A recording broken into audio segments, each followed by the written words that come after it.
नमस्कार। एकता शान्ति र संस्कारको संवाहक कालिका एसडीमा तपाईलाई स्वागत छ। म तिलक पौडेल। कालिका समाचार सुरु गरौं प्रमुख समाचारका शीर्षकहरूबाट।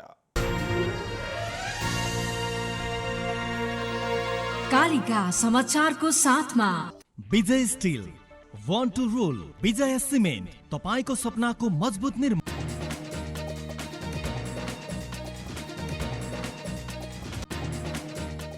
नेपालमा कोरोना संक्रमण हालसम्मकै उच्च, एकै दिन 1350 बढी संक्रमित। कुल संक्रमितको संख्या 44,000 नाग्यो।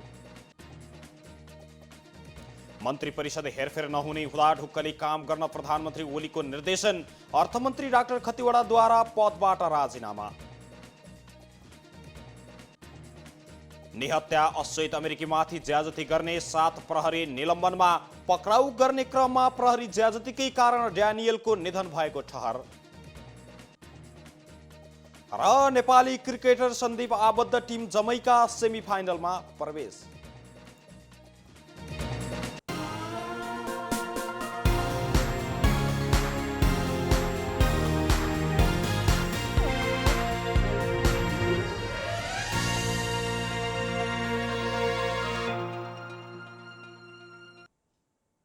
कालिका समाचार सुरु गरौं राष्ट्रिय समाचारबाट। नेपालमा पछिल्लो 24 घण्टामा 1359 जना कोरोना संक्रमित पहिचान भएका छन्। यो अहिलेसम्मकै सबैभन्दा बढी रहेको छ। कोरोना संक्रमित मध्ये 464 जना महिला र 895 जना पुरुषहरू रहेका छन्। शुक्रबार 13,680 जनाको पीसीआर परीक्षण गरिएको थियो भने चितवनमा 82 जना, काठमाडौँमा 386 जना, धादिङमा 19 जना, जुम्लामा 21 जना संक्रमित पहिचान भएका छन्। यो सँगै कुल संक्रमितको संख्या 44,236 जना पुगेको बताइएको छ। पछिल्लो 24 घण्टामा देशभर 14 जना संक्रमितले ज्यान समेत गुमाएका छन्, जसमध्ये 4 जना महिला र 10 जना पुरुषहरू रहेका छन्। निधन हुनेमा काठमाडौँका 3 र चितवनका 1 महिला रहेका छन्। यस्तै पुरुषहरूमा सप्तरीका 2 जना, धनुषा, कास्की, नवलपरासी, प्युठान, रूपन्देही, पाल्पा, सुर्खेतका 1-1 जना रहेका छन्।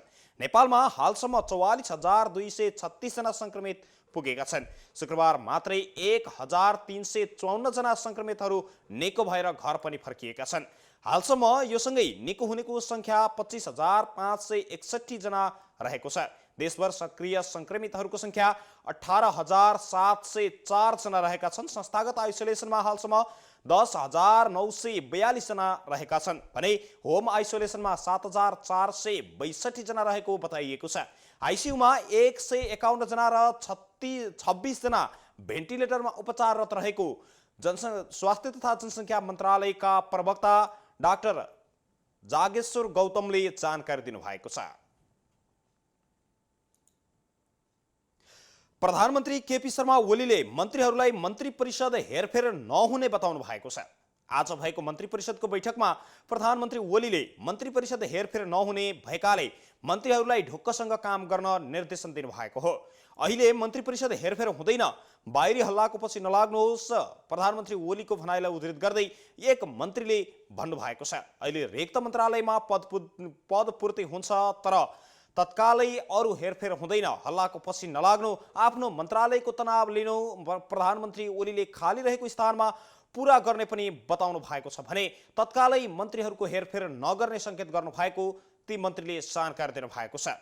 सत्तारूढ दल नेपाल कम्युनिस्ट पार्टी नेकपाको विवाद समाधानका लागि कार्यदलले प्रतिवेदनमा मन्त्री परिषद हेरफेर गर्न सुझाएपछि त्यसबारे चर्चा भइरहेको छ।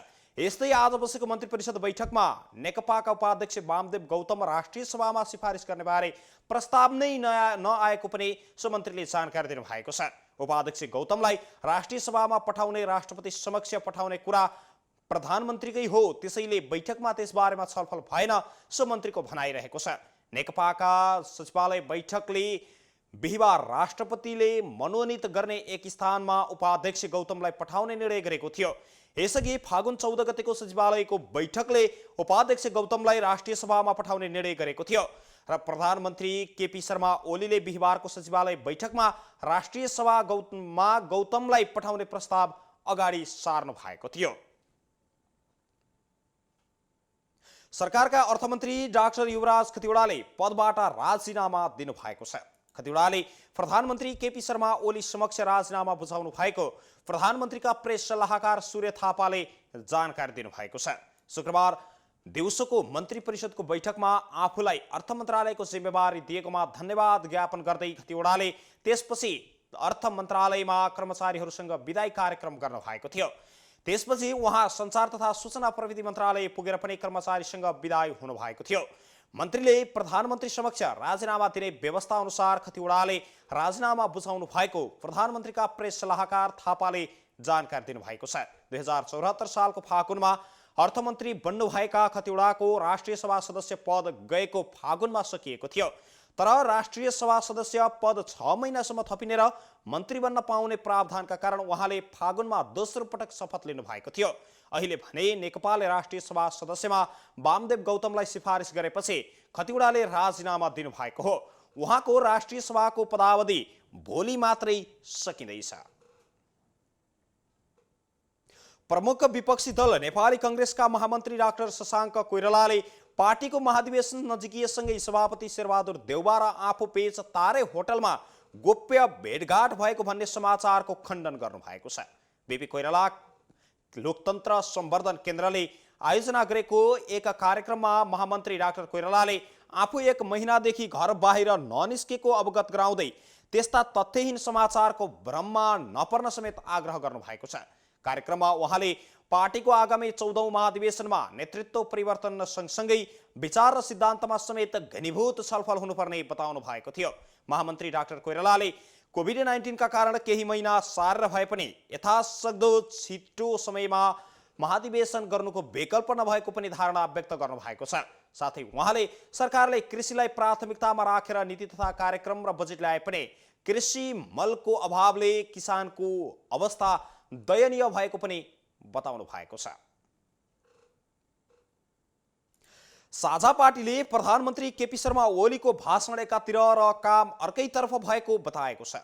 साझा पार्टीका सहप्रवक्ता शरद राज पाठकले आज एक विज्ञप्ति जारी गर्दै यस्तो बताउनु भएको हो। कोभिड-19 अर्थात् कोरोना भाइरसको बहुआयामिक सङ्कट माझ देशभरका विपन्न तथा न्यून आएका नागरिकहरूको जीवनयापन अत्यन्तै कष्टकर बनेको छ। साझाले भनेको छ, साँझ बिहान खान पनि नपाउने गरेर चरम कठिनाई परेका हजारौंलाई राजधानी सहित देशका विभिन्न भागमा मनकारी व्यक्ति तथा संस्थाहरूले खान खुवाइरहेको कारुणिक दृश्य सार्वजनिक भइरहेका छन्। साझा पार्टीले भनेको छ, परिणाम स्वरूप कैयौं नागरिकहरू खान नपाएर मर्दैछन्, बिरामीहरू अस्पताल नपाएर मर्दैछन्। कोरोना संक्रमणले दिन प्रतिदिन भयावह रूप लिँदैछ। यस्तो अवस्थामा पनि सरकार कमिसन, ठेक्कापट्टा, शक्ति सङ्घर्ष, राजनीतिक षड्यन्त्र र चुनाव हारेकालाई राष्ट्रिय सभामा लैजाने प्रपञ्चमा व्यस्त छ। जनताले काम गरेर 2 छाक खान नपाएको बेलामा सरकार कमिसन, ठेक्कापट्टा, शक्ति सङ्घर्ष, राजनीतिक षड्यन्त्र र चुनाव हारेकालाई राष्ट्रिय सभामा लैजाने प्रपञ्चमा व्यस्त रहेको समेत आरोप लगाएको छ। सरकारले विद्यालय शिक्षामा वैकल्पिक पद्धतिबाट सिकेका सिकाइलाई मान्यता दिन क्रेडिट गणना गर्ने निर्णय गरेको छ। कोभिड-19 को संक्रमणको जोखिमका कारण विद्यालयहरू सञ्चालन हुन नसकेपछि सरकारले होम स्कुलिङ, रेडियो शिक्षा, टेलिभिजन शिक्षण, अनलाइन कक्षा लगायतका वैकल्पिक सिकाइलाई मान्यता दिने गरी क्रेडिट गणना गर्ने भएको हो।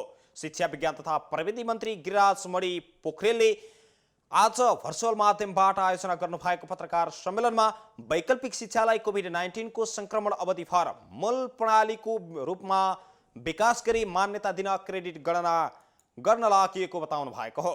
त्यस्तै महामारीको अन्त्यपछि पनि वैकल्पिक पद्धतिलाई विद्यालय र विश्वविद्यालय शिक्षाको पूरक पद्धतिको रूपमा विकास गर्दै लैजाने पनि उहाँले बताउनु भएको छ। विद्यालय तथा शिक्षालय अवरुद्ध भए पनि विद्यार्थीको सिकाइ अवरुद्ध हुँदैन भन्ने सैद्धान्तिक मान्यतालाई अंगीकार गर्दै अगाडि बढ्ने र नियमित शिक्षा र वैकल्पिक पद्धतिलाई एकअर्काका परिपूरक बनाई सिकाइलाई सुनिश्चित गर्नु नै अहिलेको निकास भएको उहाँले बताउनु भएको छ। विद्यालयको शैक्षिक सत्र 2077 को करिब 4.5 महिना बितिसकेको अवस्थामा अहिलेको पाठ्यक्रमलाई अगाडि बढाउन कठिन हुने देखिएकोले विद्यालय शिक्षाका पाठ्यक्रमको संश्लेषण गर्ने निर्णय भएको पनि मन्त्री पोखरेलले जानकारी दिनुभएको छ। लामो समयदेखि रोकिएको रातो मच्छिन्द्रनाथको रथयात्राको आज क्षमा पूजा भएको छ। कोरोना भाइरस संक्रमणको जोखिमका कारण लामो समयदेखि रोकिएको मच्छिन्द्रनाथको रथयात्राको आज क्षमा पूजा 9:30 गरिएको थियो। 4 महिना लामो लकडाउन र भदौ 3 गतेबाट जारी निषेधाज्ञाका कारण रथयात्रा हुन सकेको छैन। विश्वव्यापी बनेको कोरोना भाइरसको संक्रमणको जोखिमका कारण भिडभाड नगर्न सरकारले आग्रह गर्दै आएको छ। रथयात्रामा गर्न पाउनुपर्ने भन्दै स्थानीय युवाहरूले निषेधाज्ञा तोडेपछि हिजो प्रहरीसँग झडप समेत भएको थियो।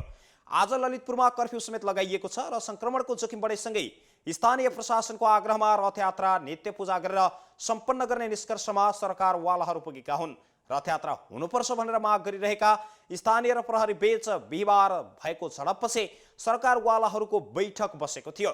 बैठकले आज क्षमा पूजा भाद्र 21 गते सोह्रखु पार्टी सम्मत र तान्ने र छेबुलाबु गर्ने तथा 22 गते भुज्याउ मनाउने साइत हेर्ने निर्णय गरेको छ।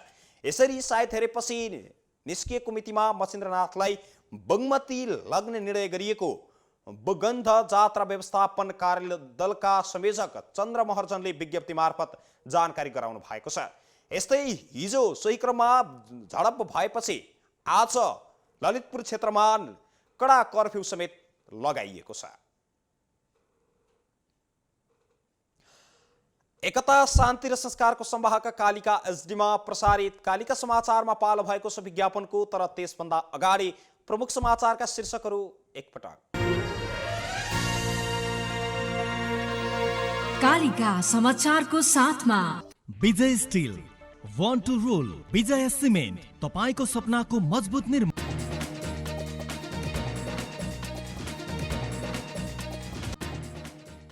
नेपालमा कोरोना संक्रमण हालसम्मकै उच्च, एकै दिन 1350 भन्दा बढी संक्रमित थपिए, कुल संक्रमितको संख्या 44,000 नाग्यो। मन्त्री परिषद हेरफेर नहुने हुँदा ढुक्कले काम गर्न प्रधानमन्त्री ओलीको निर्देशन, अर्थमन्त्री डाक्टर खतिवडाद्वारा पदबाट राजीनामा। निहत्या असहित अमेरिकामाथि ज्यादती गर्ने 7 प्रहरी निलम्बनमा, पक्राउ गर्ने क्रममा प्रहरी ज्यादतीकै कारण ड्यानियलको निधन भएको ठहर। र नेपाली क्रिकेटर सन्दीप आबद्ध टिम जमैका सेमिफाइनलमा प्रवेश।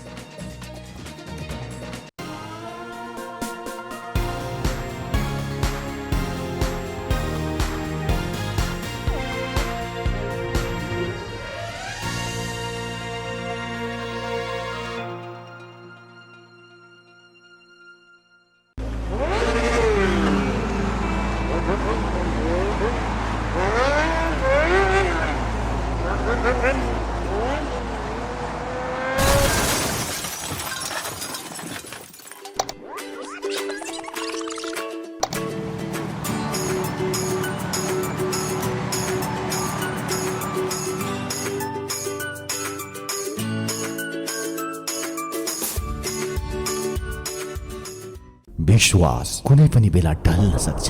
अब हामीलाई चाहिन्छ यस्तो आधार जसको मजबुतीले वर्षौं वर्षसम्म हामीलाई विश्वास दिलाओस्, पूर्णतया मजबुतीको अनि विश्वस्त जिन्दगीको। मास्टर बिल्डर ओपिसी सिमेन्ट, जसको हरेक कणले बोकेको छ पूर्णतया मजबुती। विजया सिमेन्टको master builder OPC cement, building your future.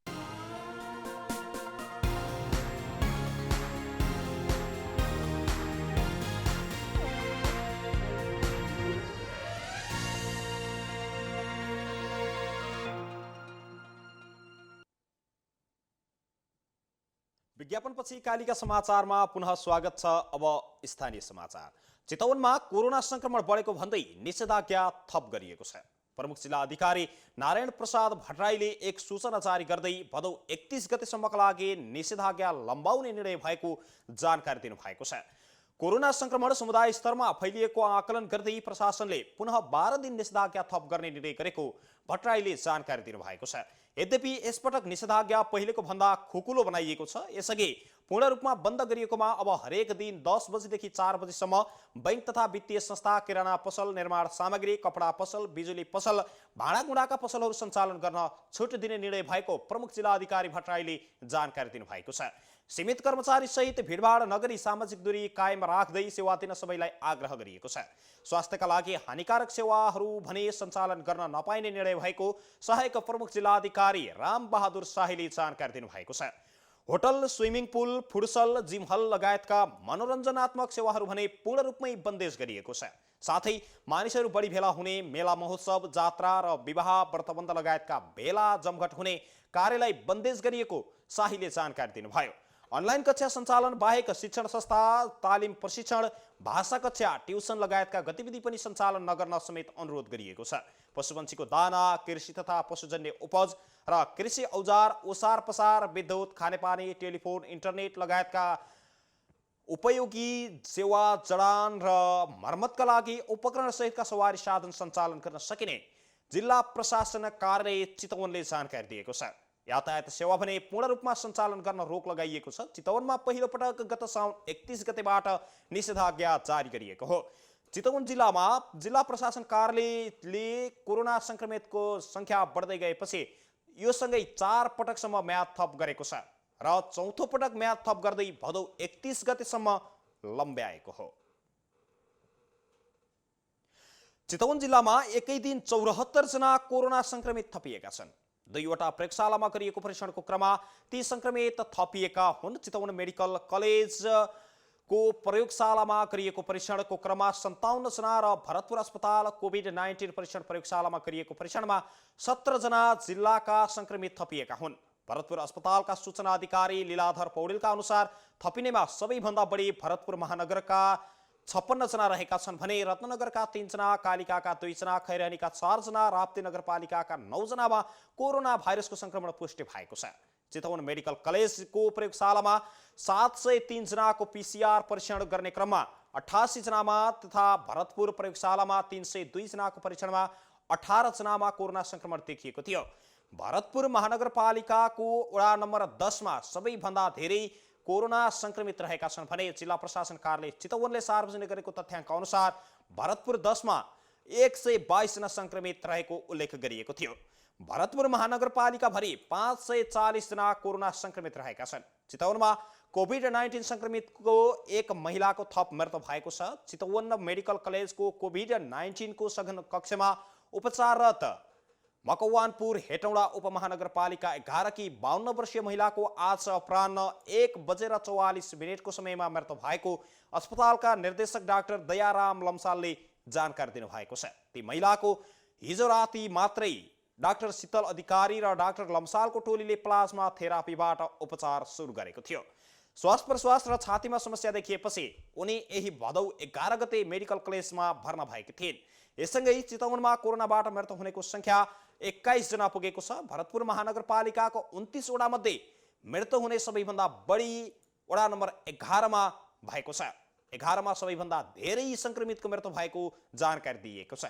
त्यहाँ 6 जना संक्रमितले ज्यान गुमाएका छन्। संक्रमितको संख्या हेर्दा भरतपुर महानगरपालिका वडा नम्बर 10 उच्च स्थानमा रहे पनि मृत्युको हिसाबले भरतपुर महानगरपालिका 11 उच्च स्थानमा रहेको छ। भरतपुर 10 मा अहिलेसम्म कुनै पनि संक्रमितको ज्यान गएको छैन भने यस्तै भरतपुर 3 र 6 मा पनि एक जनाको कोरोना संक्रमणका कारण ज्यान गएको छ। जिल्ला प्रशासन कार्यालय चितवनले दिएको तथ्याङ्क अनुसार भरतपुरमा कुल मृत्यु हुनेको संख्या 7 जना रहेको छ। यस्तै जिल्लाका तथ्याङ्क अनुसार भरतपुर महानगरपालिकामा नै सबैभन्दा धेरै कोरोना संक्रमितको मृत्यु भएको छ। यहाँ 7 जनाको मृत्यु भएको हो। यस्तै चितवनका जिल्लाका कुल 11 जनाको अहिलेसम्म कुल मृत्यु भएको संख्या तथ्याङ्कमा देखाइएको छ। कालिका समाचारमा अब अर्थ समाचार।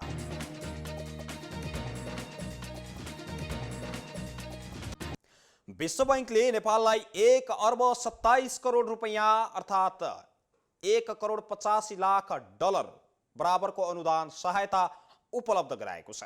अनुदान सहायता उपलब्ध गराउने सम्बन्धमा आज हस्ताक्षर समेत भएको छ। विद्यालय क्षेत्र विकास कार्यक्रममा खर्च गर्ने गरी विश्व बैंकबाट यो सहायता रकम उपलब्ध भएको हो। कोरोना महामारीको संकटका बीच आधारभूत शिक्षामा पहुँच कायम राख्न र बालबालिकाको सिकाइमा निरन्तरता दिन यो सहायताले मद्दत गर्ने विश्व बैंकले जनाएको छ। विश्व बैंक समूह अन्तर्गतको अन्तर्राष्ट्रिय विकास सङ्घ IDA बाट यो सहायता उपलब्ध हुन लागेको हो।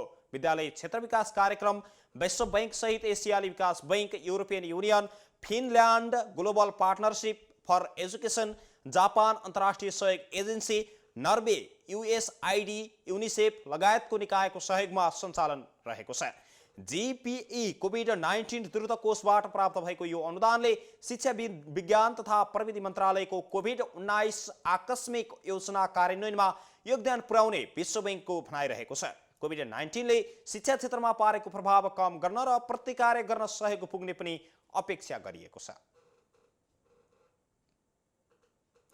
कालिका समाचारमा अब अन्तर्राष्ट्रिय समाचार। अमेरिकाको रोचेस्टर शहरका मेयर लभली वारेनले एक निहत्या असोहित अमेरिकीलाई पक्राउ गर्ने क्रममा ज्याजती गर्ने 7 प्रहरीलाई निलम्बन गरेकी छन्। पक्राउ गर्ने क्रममा प्रहरी ज्याजतीकै कारण रोचेस्टरका असोहित अमेरिकी ड्यानियल पेरुडको निधन भएको खबर बाहिरिएपछि मेयर वारेनले 7 प्रहरी अधिकारीहरूलाई निलम्बन गरेकी हुन्। नगरकी न्यायाधिवक्ताले यस घटनाको अनुसन्धान गरिरहेको पनि वारेनले बताएकी छन्। मानसिक स्वास्थ्य समस्या भएका ड्यानियललाई प्रहरीले नियन्त्रणमा लिने क्रममा निधन भएको थियो।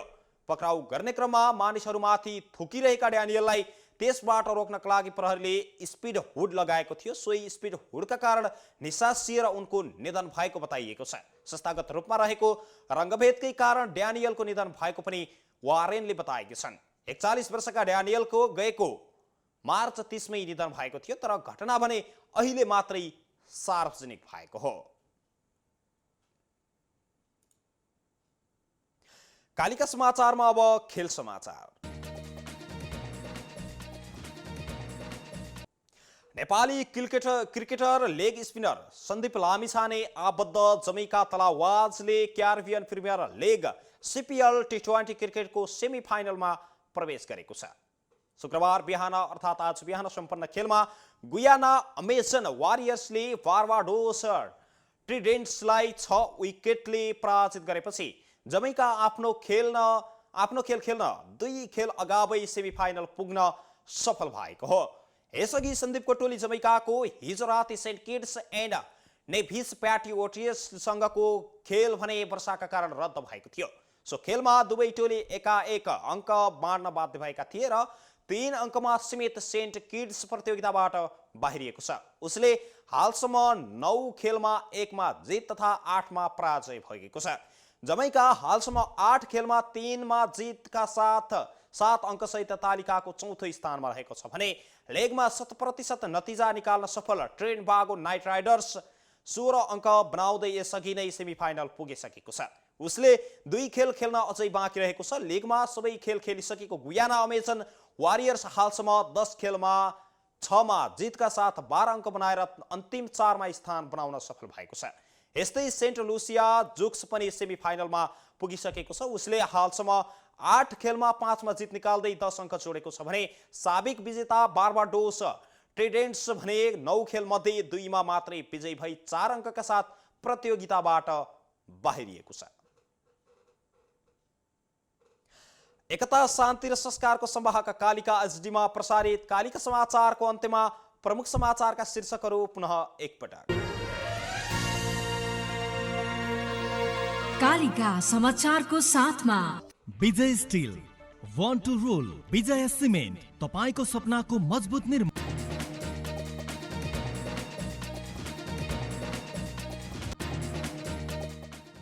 नेपालमा कोरोना संक्रमण हालसम्मकै उच्च, एकै दिन 1350 भन्दा बढी संक्रमित थपिए।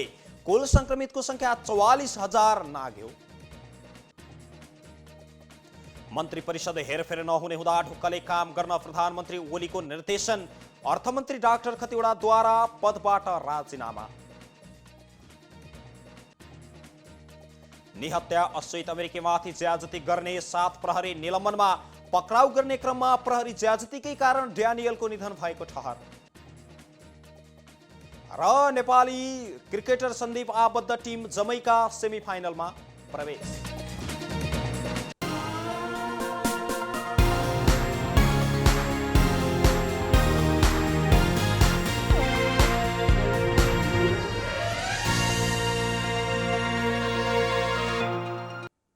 यो सँगै एकता शान्ति र संस्कारको संवाहक कालिका एचडीमा प्रसारित कालिका समाचार अहिलेका लागि यति नै।